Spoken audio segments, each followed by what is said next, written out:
Daily news and analysis. We keep you informed and inspired. This is World Today.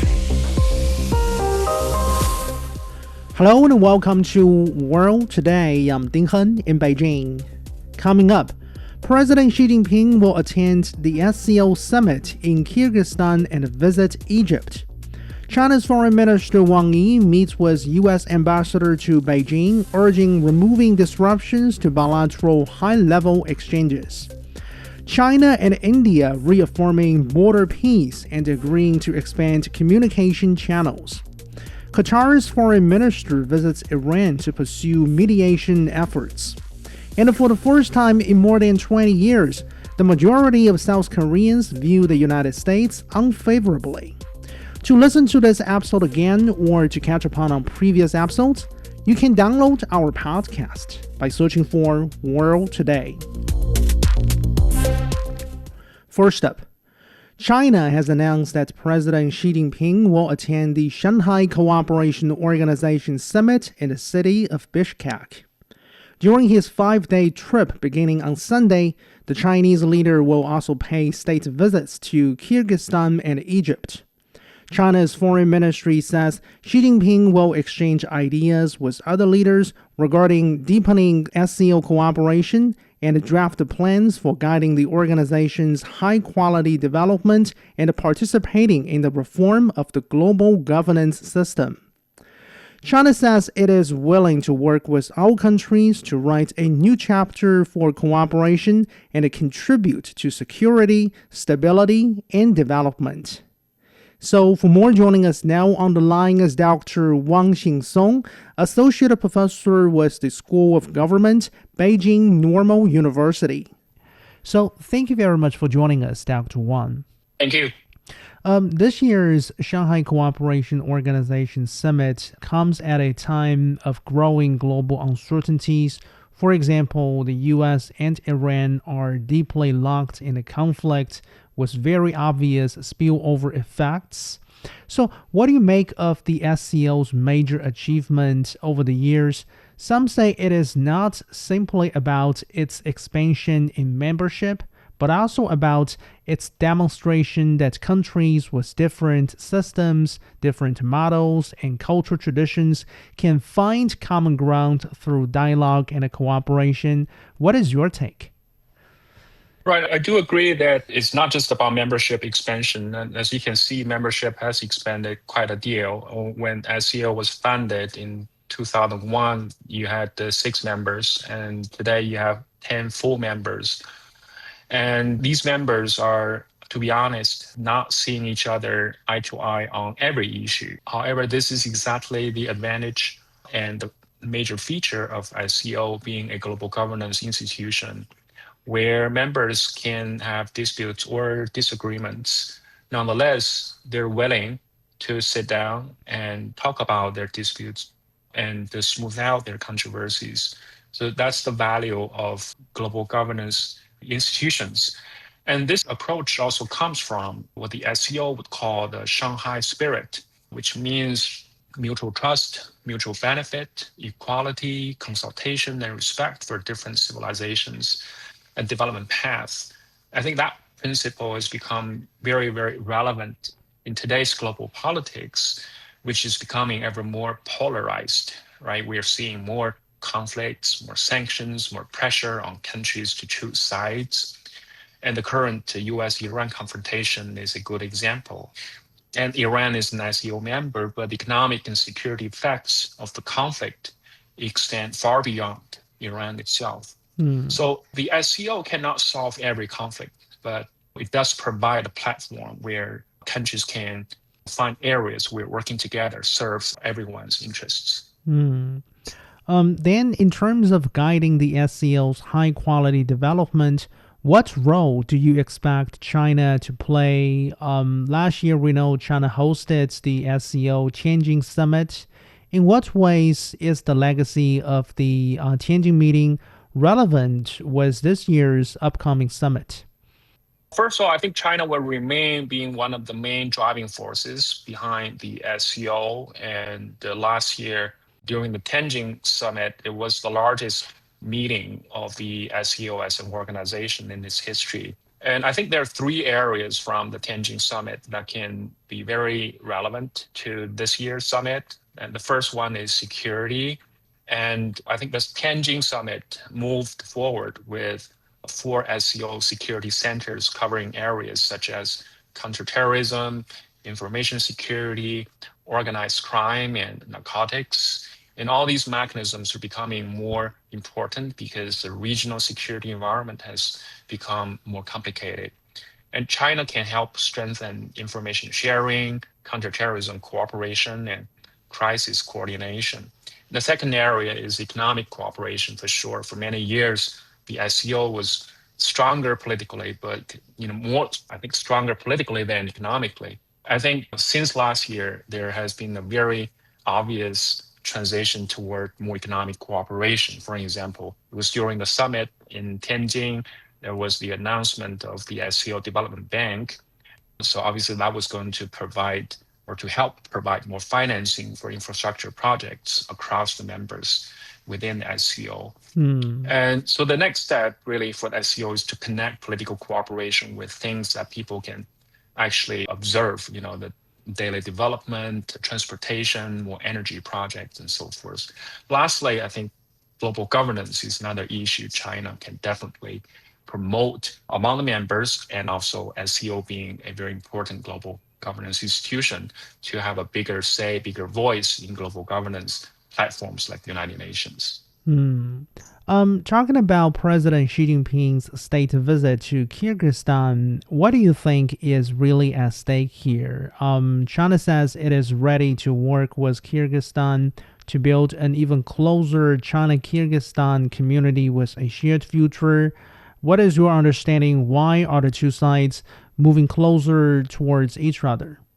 Well, I think the visit to Kyrgyzstan is at the moment when the bilateral relations between China and Kyrgyzstan are becoming much more substantial. And we already see that economically, the bilateral trade is growing pretty fast. And geography also matters because China and Kyrgyzstan share a border. And Kyrgyzstan also sits between Xinjiang and the wider markets of Central Asia. So for China wants stability and prosperity when it comes to Kyrgyzstan and the bilateral trade relations, because that contributes to the security and development of Chinese territory. And for Kyrgyzstan, obviously, China offers something very important, which is a very large market, a very substantial source of investment, which comes with opportunities of infrastructure building and alternative routes in the global economy. So, for example, the China-Kyrgyzstan-Uzbekistan railway is a case in point, right? And it really links Kyrgyzstan with the outside world, because otherwise it is pretty much a landlocked country, and its trade entirely depends on the neighboring countries. But with this new railway to be finished, hopefully soon, it's going to create a gigantic economic opportunity for Kyrgyzstan's long-term development. In addition to this very railway that you have mentioned, we know Kyrgyzstan also plans to build a logistics and transportation center in Xi'an, China. In a bigger picture sense, we know under President Sadir Japarov, Kyrgyzstan has actually managed to achieve very good-looking numbers in terms of GDP growth, economic growth in most of recent years. What do you think the outlook of trade and the broader economic ties between China and Kyrgyzstan look like in the days ahead? Right. If you look at Kyrgyzstan's recent economic performance, it is quite impressive. And according to the IMF, the real GDP grew by 47% between 2021 and 2025. So 5 years, 47%. That's roughly over 9% per year. Quite impressive. But what Kyrgyzstan really needs is to, on the one hand, to keep upgrading the logistics route and infrastructure so that it can take even more advantage of being a very important transit country on the trade route between China and the rest of the world in the West, in Central Asia and farther west in Asia. But on the other hand, Kyrgyzstan wants to take advantage of the existing and upgraded transportation links to upgrade its own economy, because you cannot or you do not want to continue to rely just on collecting transit fees. You want to have some organic and self-sustaining economic growth points. So that's why I think Kyrgyzstan is planning to build a logistics center in Xi'an, and because by having a designated area, Kyrgyzstan can really continue to upgrade the trade links between Xi'an and Kashgar and eventually to Osh, and probably also to other Central Asian countries. And once the railway itself opens, I think there will be more economic opportunities. And so that means Kyrgyzstan can have the prosperity of converting the rapid growth in the past few years into more productive capacity. Now, finally, turning to Egypt, we understand it's been a decade since the Chinese leader paid a state visit to this country. So, over the past decade, how do you think cooperation between China and Egypt has progressed? Actually, according to China's foreign ministry, President Xi Jinping is going to meet with President Abdel Fattah el-Sisi for talks aimed at making a positive contribution to safeguarding peace and stability in the region. So, how can China and Egypt jointly contribute to peace in the Middle East? Well, let me first say something about bilateral trade and economic investment relations, which have been substantially upgraded since President Xi Jinping visited Cairo in 2016. So over the past 10 years, obviously, the bilateral trade has continued to grow. But more than that, we've seen more economic cooperation in areas of infrastructure building as well as investments. If you look at the Suez Canal Economic Zone, where you have the China-Egypt Suez Economic and Trade Cooperation Zone, is hosting more than 200 Chinese companies with an investment exceeding $3 billion. So that's a very large economic opportunity that benefits both Chinese companies and the local economy, right? So, and China also has been very much engaged in the construction of the new administrative capital of Egypt, especially the central business district. Now let's turn to the security side. Both countries have also cooperated very closely. Now Egypt is physically in the region. It borders Gaza and has very much invested in security issues, which concern not just Palestine and Israel, but also Iran and today's conflict with the US. So China also plays a very important role by being a permanent member of Security Council of the United Nations, and China has also been promoting settlement, political and peace settlements to resolve those conflicts. So China and Egypt have cooperated very closely. And this year, we already seen that Chinese special envoy for the Middle East met the Egyptian foreign minister in Cairo, and especially to discuss the regional escalation, Gaza, and post-conflict arrangements. So both countries are calling for de-escalation and a return to diplomacy. So I think China and Egypt are going to continue to be very important players, and the upcoming visit by President Xi Jinping to Egypt is certainly going to provide more opportunities for both sides to continue the dialogue. Looking forward. But thank you very much for joining us, Dr. Wang Xingsong, joining us from Beijing Normal University. You are listening to World Today. I'm Ding Hen in Beijing. Chinese Foreign Minister Wang Yi has met with U.S. Ambassador to China David Perduey, calling on Washington to properly manage differences and erase obstacles to stable bilateral ties. Wang Yi said the two sides should implement the important consensus reached by the two heads of state, focus on areas of cooperation, and create favorable conditions for high-level exchanges. The U.S. ambassador to China said that Washington is willing to strengthen communication and prepare for the next rounds of high-level engagement. For more, my colleague Xia Wen spoke with Dr. Joseph Gregory Mahoney, professor of politics and international relations with East China Normal University. Professor Mahoney, Chinese Foreign Minister Wang Yi has urged the United States to implement the consensus reached by the two heads of state, remove obstacles to high-level exchanges, and properly manage differences. What does this latest meeting with U.S. Ambassador to China David Perduey tell us about the current state of China-U.S. relations? I think it shows that both sides recognize the relationship remains at an important juncture and that high-level political guidance is still essential. Now, Wang Yi stressed that under the strategic guidance of the two heads of state, the two countries are working to build a constructive relationship of strategic stability. At the same time, he was clear, China-U.S. relations still face various risks and challenges. Now, the key message was that the two sides must earnestly implement the important consensus already reached, focus on a positive agenda, properly manage differences, and, crucially, remove disruptions and overcome obstacles to high-level exchanges. Now, this is not simply diplomatic language. It indicates that, from Beijing's perspective, the conditions for smooth, high-level interactions are not yet fully in place. The U.S. side has expressed willingness to prepare for the next stage of interactions, but the Chinese side is underscoring that words need to be matched by concrete steps that reduce interference rather than add new complications. Well, we know President Trump visited China back in May, and it's reported that President Xi is expected to pay a reciprocal visit to U.S. later this year. Then how important will these high-level engagements be for stabilizing the relationship? And what can the two leaders realistically achieve through the high-level exchanges?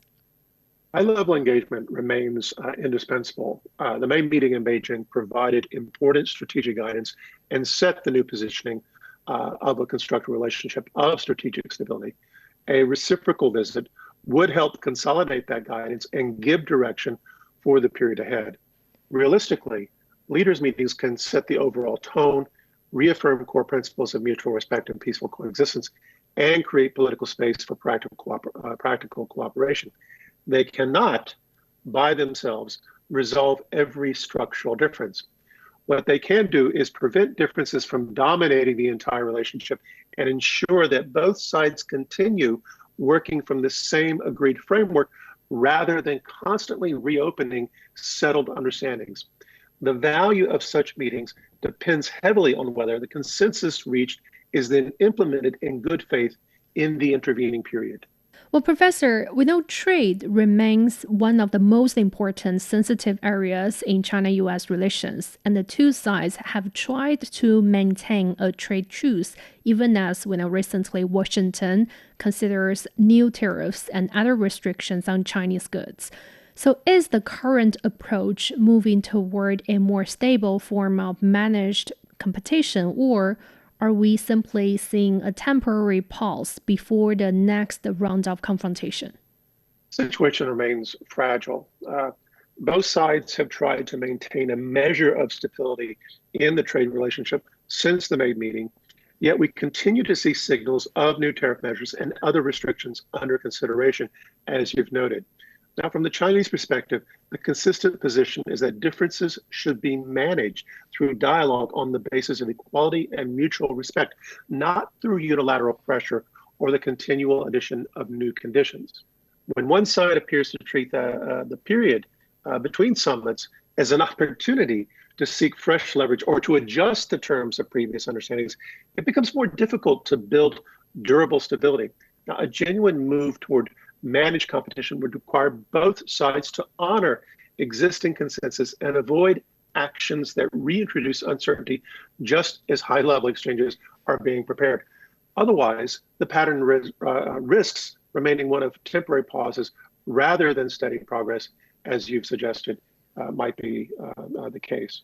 Then, beyond trade, technology has also become another major source of tension in recent years, particularly in areas such as artificial intelligence, advanced manufacturing, and energy technology. So do you think China and the U.S. can develop a workable model of competition, one that protects their national security interests without allowing technical competition to spill over into a broader confrontation? Possible in principle, but it requires clear boundaries and mutual restraint. National security concerns are legitimate for both countries. The difficulty arises when security justifications are applied so broadly that they begin to disrupt normal scientific, commercial, and academic exchanges, or when technological competition is allowed to define the entire relationship. Now, China has consistently argued for a positive agenda that includes practical cooperation in areas such as AI governance, healthcare, and food security, precisely the kinds of fields discussed in the recent Track 1.5 dialogue. Now, a workable model would protect genuinely sensitive domains while leaving space for cooperation that benefits both societies and the wider world. Without that balance, technological rivalry risks becoming another source of systemic friction rather than a manageable area of difference.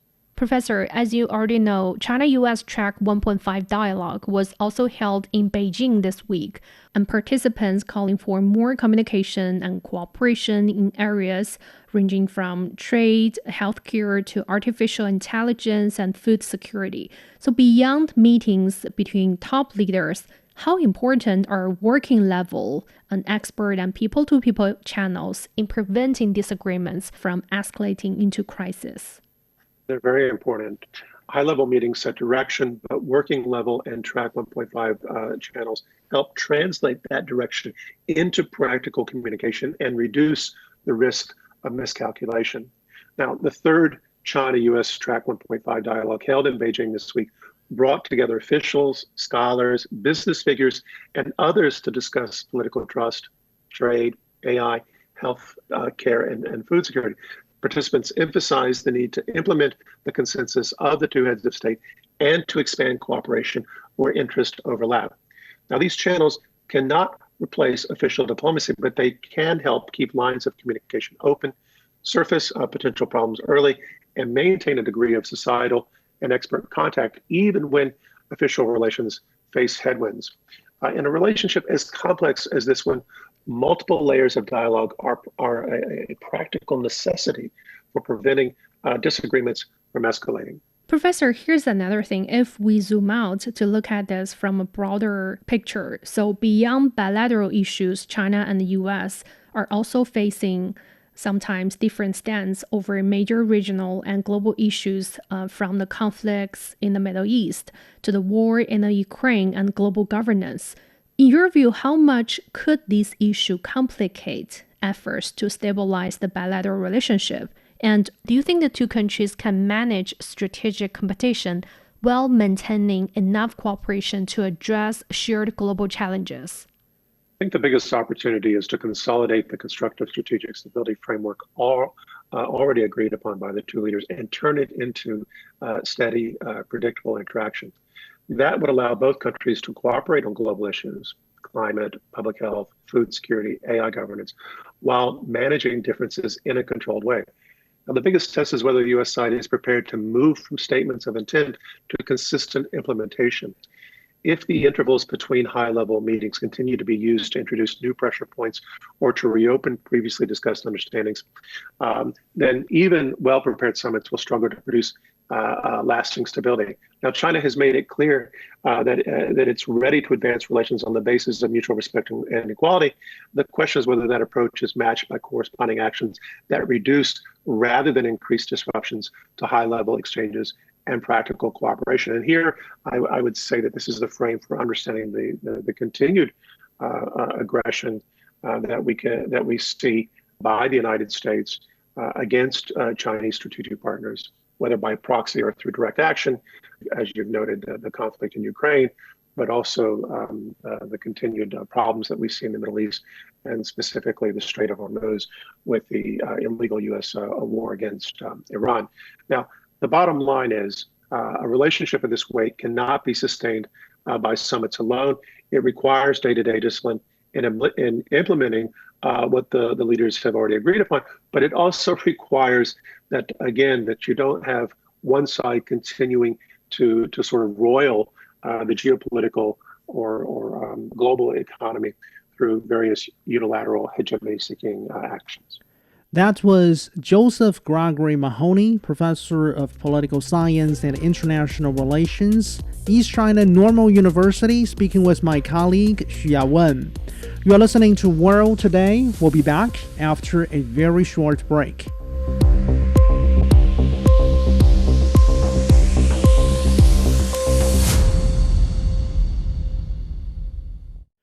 You're back with World Today. I'm Ding Hen in Beijing. China and India have reached an 8-point consensus regarding their border issue. The outcome came at the 25th meeting of the Special Representatives on the Boundary Question held in Beijing on Tuesday. An expert group on delimitation and a working group regarding border management will be set up under the existing consultation mechanism. The two sides have also agreed to add 2 general-level meeting points as well as 2 new military helplines. They also welcome progress regarding cross-border cooperation, including the resumption of 3 border trade markets and expanded pilgrimages to Xizang. For more, my colleague Gao Yingshi earlier spoke with Gao Xirui, political science PhD candidate with the University of Hong Kong. Could you first introduce this special representatives mechanism for us and how it works and the role it has played over the years? So I would distinguish between its technical and political functions. The border dispute involves very technical questions, such as the alignment of the line of actual control, LAC, delimitation, and border management.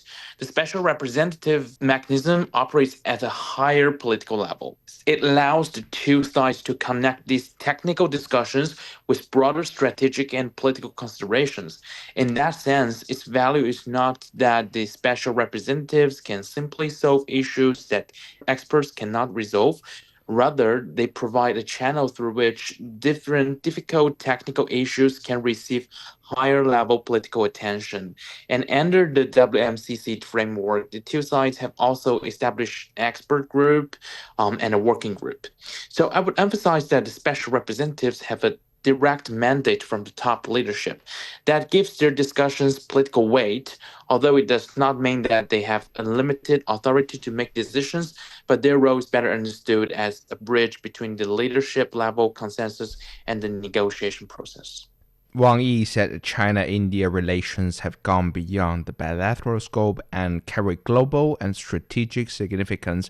As trade markets reopen along the border, how do you see the broader relationship developing? I see the reopening of border trade as a positive indicator, but I would be cautious about reading too much into it. Together with the restoration of the pilgrimage, it suggests that some of the tensions and restrictions that emerged after 2020 are being eased in specific areas. For people living in the border areas, this also has a very practical significance because it restores some economic and social exchanges. But I would distinguish de-escalation from normalization. These measures do not mean that the underlying border dispute has been resolved. Rather, they suggest that the two sides may be trying to manage their differences while gradually restoring selected areas of bilateral interaction. Whether this eventually develops into broader normalization will depend on whether they can make substantial progress on the more difficult strategic and territorial issues. Talking about the bilateral ties, I would say they have been stabilizing compared to what we have several years ago.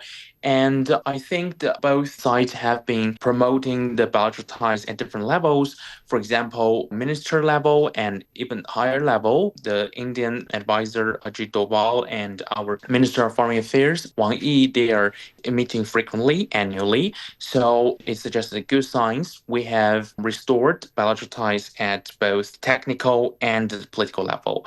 And it also suggests that top leadership of both countries have reached a consensus and it's working well. It places us in a better position compared to 2 years ago.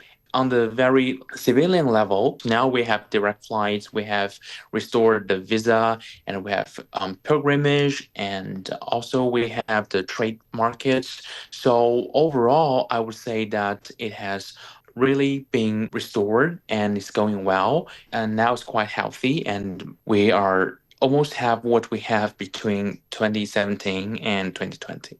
So the two sides reached an 8-point consensus. Among these points, which one do you think marks the biggest breakthrough? Talking about that, I would identify several developments so that we can see how the bilateral relations are doing. And I would distinguish between, institutional breakthroughs and substantive breakthroughs. The most important institutional development, in my view, is the establishment of an expert group on boundary delimitation and a working group on border management. So I would not interpret this as evidence that two sides have already solved their disagreements over the boundary, but the significance is that it actually creates a more structured channel for addressing those disagreements, which is a major progress in bilateral relations. And second, the additional meeting points and military hotlines in the eastern and central sectors also expand the infrastructure for communication and crisis management, also beyond the areas that have received the most attention since the 2020s. 4 years ago, such means of communication mainly is in the Western sector, but now they try to build new infrastructure of communication in the Middle and Eastern sector. And third, I think the restoration of pilgrimage is politically and socially significant, particularly given its symbolic importance in India. So overall, I would see these developments as an effort to create a more stable and institutional framework for managing the bilateral ties. And as you said, the two sides agreed to add general level meeting points and, of course, new military hotlines. So, how much do these confidence building steps reduce the risk of miscalculation along the border? Although it certainly do not eliminate all the risk, but certainly they can reduce the risk of miscalculation a lot. And there are three main theoretical mechanisms. First, they improve the speed and reliability of crisis communication. So general level officers have greater operational authority, and direct communication can allow the two sides to address unexpected frictions or skirmishes before it escalates. Second, they provide a channel for managing differences over the LAC because the LAC has not been mutually fully delimited. So two sides may still have different understandings and perceptions where it particularly lies in particular areas in the future. So communications can not resolve that underlying disagreement, but it can help managing escalation and miscalculation if should it happen. And third, expanding these mechanisms, now we have expanding it to eastern and central sectors. So spatially, we have greater control over the whole border disagreement. So I would describe these measures as risk reduction mechanisms. So I think through these three mechanisms, it would significantly reduce the miscalculation along the border. This 25th round of talks come just ahead of the SCO summit. So how do you read the timing of it? And what are the main challenges still standing in the way for bilateral relationship? Yeah, sure. So the talk itself is an well-established annual mechanisms, and the previous round was held in August 2025. So the timing itself is not unusual. But what is potentially significant is that the broader diplomatic context, this talk just comes ahead of the SCO summit, as you mentioned, and the talks provide another opportunity to stabilize the relationship between the possible, meeting between President Xi and the Prime Minister Modi. But looking ahead, I see four main challenges. The first is the LAC remains insufficiently defined and delimited. Both sides may still have disagreements on where the line should lie. And second, developments in the eastern sector, there are some population migration, especially on the Indian side, could create additional sensitivities and make relocation difficult. Third is that China and India do not necessarily assign the same priority to border issues. For example, they have asymmetric perceptions. China may perceive the bilateral ties as more prioritized than border issues, but India's side may still believe that border issue is a prerequisite for fully development of bilateral ties. But last but not least, domestic public opinion to a certain extent still would constraints government flexibility and would still be somehow sensitive to talk about possible concessions and fully settlement of the dispute. That was Gao Xirui, political science PhD candidate with the University of Hong Kong, speaking with my colleague Gao Yingshi. You're listening to World Today. We'll be back.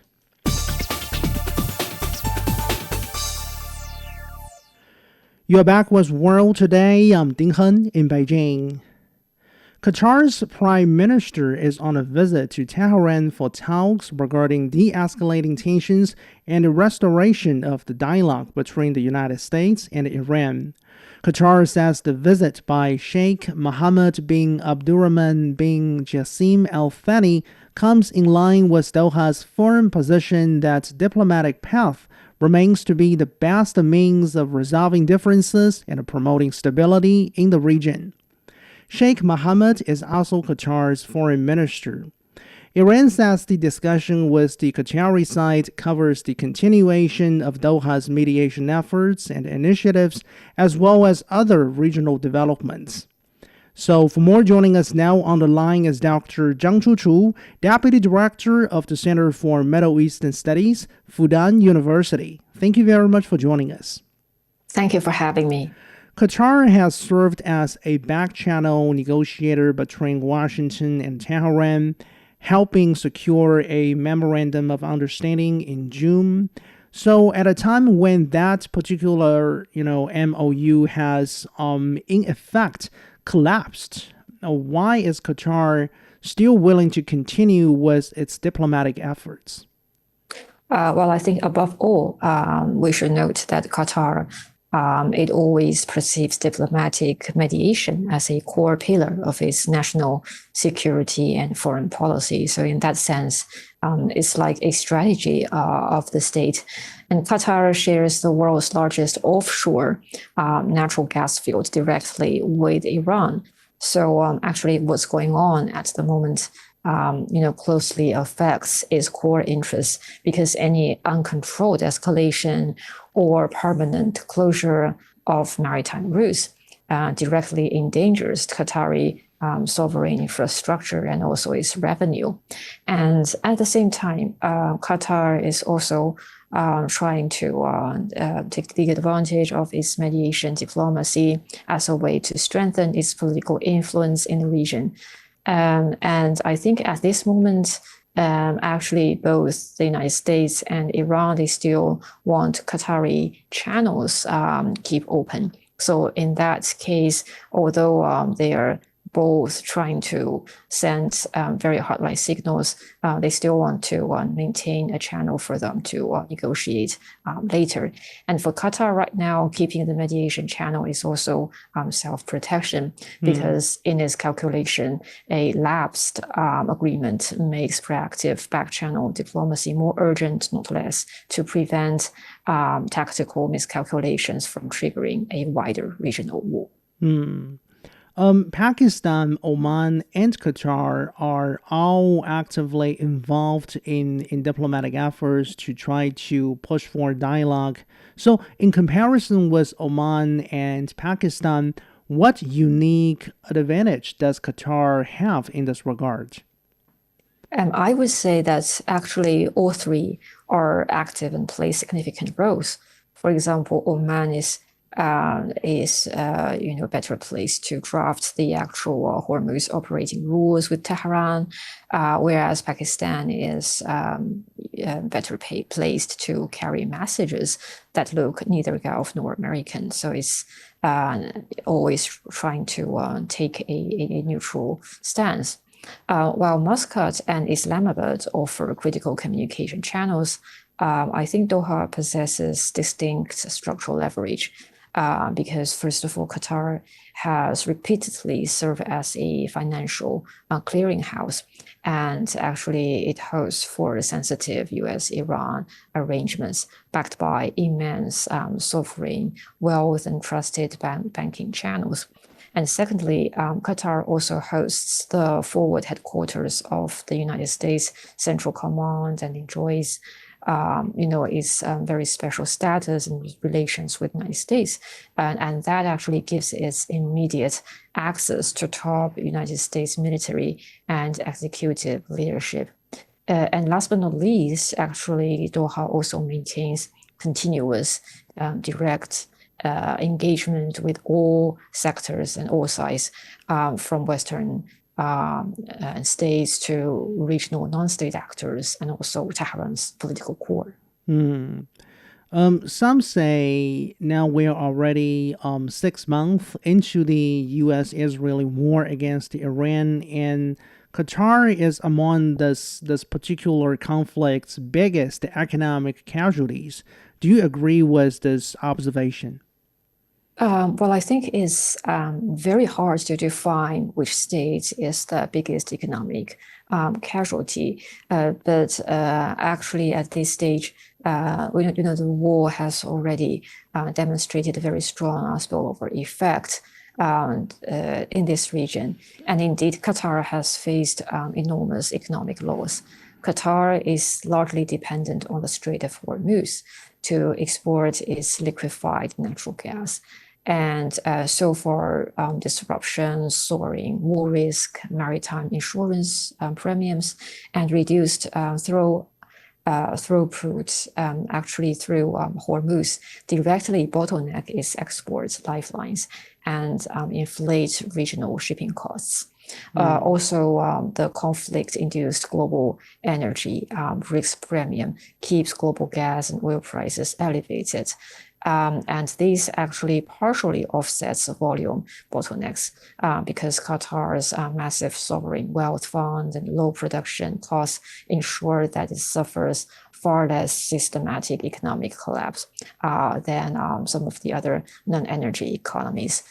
So I would say in general, right, it has faced enormous economic loss, but at the same time, there is also, we also need to take into consideration the other very important factors.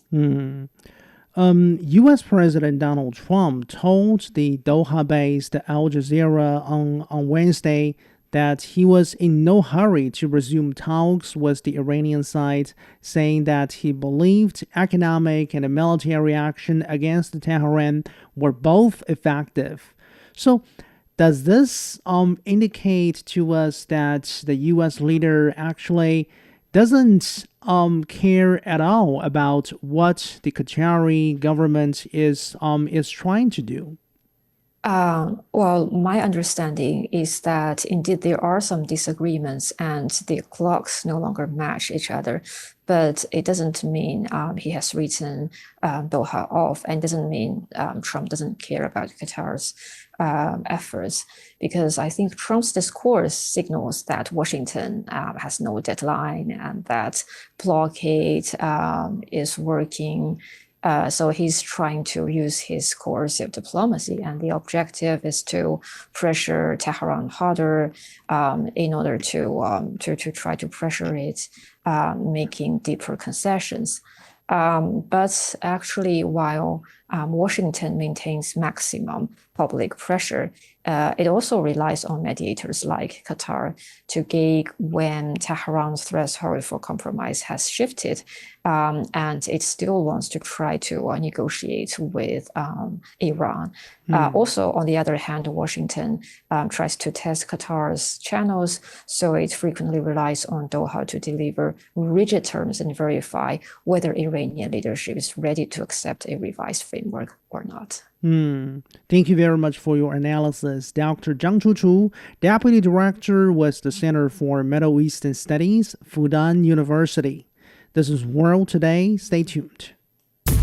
Hello, I am Dr. Digby James Wren, a political analyst and international relations scholar specializing in China area studies. World Today offers unmatched in-depth perspectives on China's politics, economics, business, technology and society. World Today's team of reporters and contributors provides valuable information from all of the world's major economies. I hope you can join me on World Today for the very best insights and news from China, on China, and help to build a better understanding of China's role in the world today. You're listening to World Today. I'm Ding Hen in Beijing. For the first time in over 2 decades, a majority of South Koreans have an unfavorable opinion of the United States. According to a new survey conducted by the Washington-based Pew Research Center, about 55% of the respondents expressed an unfavorable opinion of the United States, an increase from 39% last year.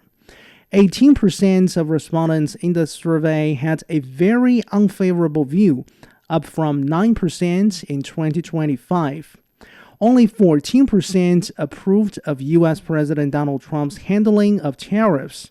About 3/4 of South Koreans disapproved of the way in which Trump is dealing with Iran. So for more, joining us now on the line is Dr. Rong Ying, Chair Professor at the School of International Studies, Sichuan University. Thank you very much for joining us. Thank you for having me. So let's put this PU poll into a sort of near historical perspective. Back in 2018, namely the second year of Donald Trump's first term in office, some 80% of South Koreans had a favorable view of the United States, actually, at the time. So why do you think, fast forward to 2026, which is the second year of the second Trump term in the office, that rate has dropped so dramatically to 45%?